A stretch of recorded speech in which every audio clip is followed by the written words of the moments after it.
Hey, what's going on, guys? It's Amara from Giant Stride Media, a growth marketing agency that specializes in scaling natural and sustainable brands in health, beauty, and fashion apparel. And in today's video, I'm going to be sharing how to find Facebook ads copy ideas that actually convert. So one of the things that you're probably aware of if you're in the world of Facebook ads or digital marketing in general, like sometimes it can be hard to find ideas that would lead to high converting ads. So in today's video, I'm going to share my exact process with you so you can copy it for the brands that you're working on or you're working with. So to start off with, what I'm going to do is share exactly what the structure of my Facebook ads usually looks like. So in terms of my Facebook ads, the structure goes like this. It's a 3-part structure. I always start with a hook. And you can think about a hook as a compelling reason for your prospect to take you up on your offer, right? So that's the hook. And then you want to transition after the hook into a transformation. So the fact is that before anyone would actually go ahead with a purchase, in their head, they need to be convinced that this is going to take them from point A to point B. So there's going to be a shift in their state. So they're currently at a before state, and by using your product, they believe it's going to take them to an after state, right? So you need to be able to articulate that transformation in your copy, right? So you want to start with a hook and then move into the transformation. And where people usually fall flat with their copy is that when they put the hook, and sometimes they will put the transformation and do it really well, they then end with a call to action, right? You need to let people know exactly what to do once they finish reading your copy. So don't be polite, let them know that what they need to do. If they need to click over to your website, let them know they need to do that. So ensure that the call to action is very clear, right? So I'm going to show you at the end of this video an example of what this structure looks like in practice, in real life. So, but before we do that, let me show you exactly how I've gone about finding ideas for ads. So let's imagine we're going to be selling hand sanitizers, quite a generic product, but I'm going to use this as an example to show you exactly what I mean. So in order to find ideas for hand sanitizers, I'm going to go on Amazon. And you might be thinking, why Amazon? Well, Amazon has a treasure trove of data of customers' pains and desires. So in order to write copy that really resonates, you need to be able to understand the pain points that customers are experiencing and what their desires are, right? What their wants and needs are. So what I'm going to do here, let's say, for example, I wanted to do Facebook ads for a hand sanitizer. I would go on Amazon and then look for similar products, right? So if you're, in this case, hand sanitizer, you look for hand sanitizers that look similar to the one you want to sell and scroll all the way down to the review section. And this is where the magic happens. This is the customers on Amazon are going to tell you exactly what they like and what they hate, right? And in order to make your research effective, I'll focus on the 5 stars and the 1 stars because you want to focus on the extremes. This is where you're actually going to get people revealing what they really like about the product and what they really hate. And if you can weave this into your copy, right, basically stressing the things that they really like and then trying to, mitigate or explain how your product solves the problem or the things that they really hate, then you're going to be in a very good place. So what I'll do is I'll just go over here and, click on 5 stars. And then if you can, copy, just open up a Google Sheet and copy the ones that have the most, helpful ticks. Say, for example, you've seen, this one has 8 people found it helpful. So copy the ones that have the most helpful upvotes. And, if you can't find that many, then just copy the ones that resonate with you personally. So read them. And if you can find any powerful ones that would work really well as seed ideas for your copy, just copy them and put them in a Google Sheet. So now you've done the one for 5 stars. You then want to go over to 1 stars or 1 star. And then basically just do the same thing. Just copy all the reviews in here and then put them in a Google Sheet, because then this will help you understand the pain points of customers and how to address those pain points in your copy, right? So that's the first step. And I'd recommend you just don't do this for one product. Look for another product that's similar to yours. So in this case, I've looked for another, hand sanitizer, and I'll, just basically do the same thing, rinse and repeat. Go to the 5 stars, copy the most compelling reviews in there, and then do the same for the 1 stars. Copy the most compelling reviews in there. Obviously, you need to be aware that some of these reviews might be fake, so look out for the ones it's pretty easy to tell. But just copy the ones that you think would resonate, that are really strong and evoke a lot of emotion. All actions are emotion driven. So you want to make sure that the reviews are going for emotion laden and laden with a lot of emotion. So what I recommend you do, copy all of this information into a Google Doc. And then once you have it in your Google Doc, open up a Google Sheet. And I'm going to leave a link to this Google Sheet. It's called a before and after grid.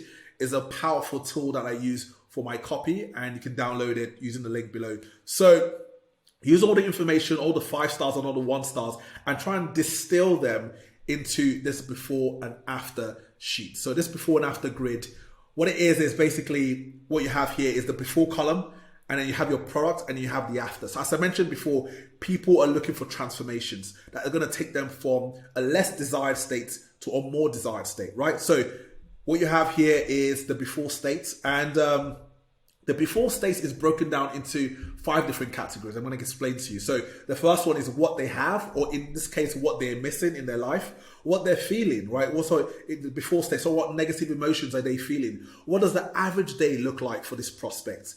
You know, how does it impact their status? Because, you know, obviously people will take actions that are going to improve their status in society, in their community. And how can you have this, you know, juxtaposed in terms of good and evil? Let's say, for example, in this case, you might have people that are putting toxic chemicals in their hand sanitizers, right? So you can point them out and, you know, basically juxtapose it with yours by saying that you don't do that sort of thing. So that's what I would recommend you do. So based on those reviews, copy those reviews and pop them in, or you could copy snippets of those reviews and pop them in here, right? So for example, you can see one saying here, other hand sanitizers get rolled up into sticky balls, leaving a skin or glycerin substance behind. I got this from a negative review. So you could just copy snippets of those reviews in here. And then at some point, right, obviously this is just an example, so I haven't copied that many, but what you want to have is, let's say under have, you probably want to have like 5 different reviews, 3 to 5 different reviews that reflect what they're missing in their life. You want to do the same for feel, average day, so on and so forth. And then what you want to do is then for the 5-star reviews, you want to come to after and see whether you can find corresponding reviews that resolve the problems you have in the before state, right? So for example, we just talked about, you know, hand sanitizers leaving sticky balls that look like glycerin substances behind. And over here, you can see a review that says the product dries quickly and doesn't leave any sticky residue on your hand. Obviously, you want to make sure that your product actually delivers on these promises, right? So you don't want to use anything that your product doesn't deliver on, because you're just going to get negative reviews. So that's how I'd go about sourcing ideas to use in copy. So what you want to do, as I mentioned before, is have, you know, 3 to 5 snippets that, you know, fall under have, what they're feeling, negative emotions, so on and so forth. And then make corresponding inputs in the after column. So now you've got a healthy looking sheet with all the information you need to actually get started with your copy. Now, in terms of thinking about the copy, what you want to do is think about how we can write copy that address the have, the feel, the average day, and also look for whether you can have different positionings within each segment. Say, for example, in have, you might have a situation where, you know, someone's complaining about sticky residues being left behind. You might have another positioning which is focused on people talking about how smelly the product is. Let's say the product smells really toxic. Now that's a different position that you might want to test. So you might test several different positions under these segments, or test out these segments themselves, if that makes sense. So let me show you what this looks like in practice. Once you've put all the ideas in here, you know, you can get your copywriters, you can pass this document on to your copywriter. As I mentioned before, you want to fill it up a little bit more than I've done here. This is just an example.